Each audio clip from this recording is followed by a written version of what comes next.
My name is Mindy Richardson, and I would like to take this opportunity to thank you, the legislator, for your support and funding of the DCF Connection, DCF Supportive Housing for Family program, and I would like to share my story with you. When my children were young, I made many bad choices, resulting in becoming homeless, losing custody of my 4 children. During those years, my addiction always came first, unfortunately, and my family came second. I get emotional, I'm sorry.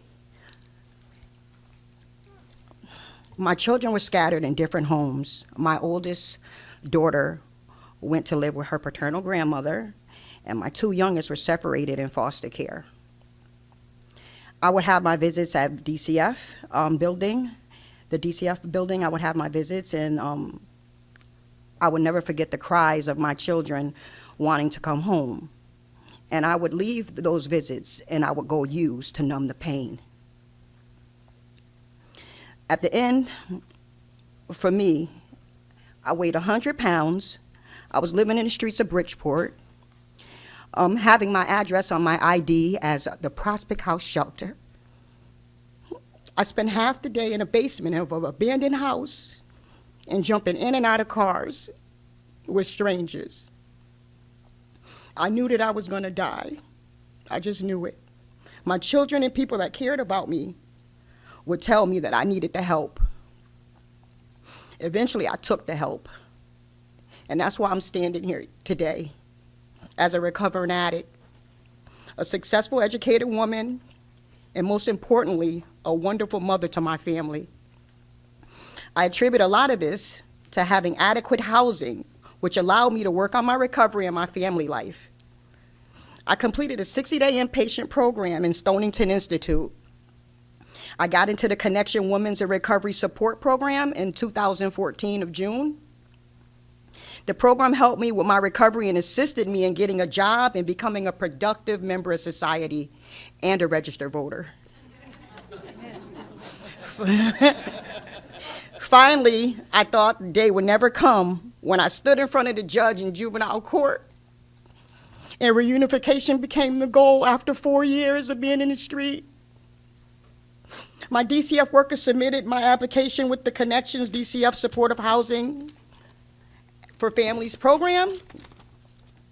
I received the case manager in April 2015. I signed my lease.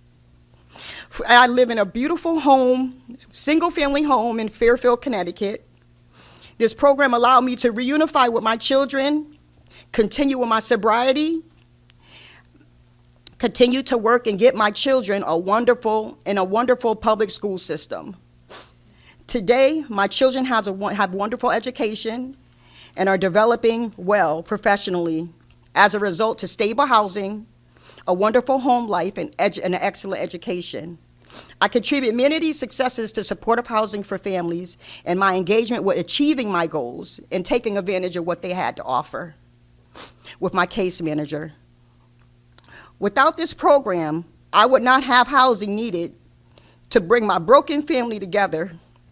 It takes a village, and my village has many people involved to get me to where I am today. I am happy to tell you that I am attending college, and I'll be finished with my bachelor's in business management the end of this year. I have a daughter. My daughter, she graduated from Fairfield Ludlow. She's now running D1 track at Central. And also, I was here 10 o'clock this morning because I thought that we were going to speak at 10 o'clock. And I believe in this program so much that I stayed up this way to come in here tonight to be able to share my testimony with you. So I thank you for allowing me to share this. Thank you. That is an incredible story, and thank you for sharing, because we don't always get to hear all the successes that come out. Thank you, and you should be proud of your family too. Thank you.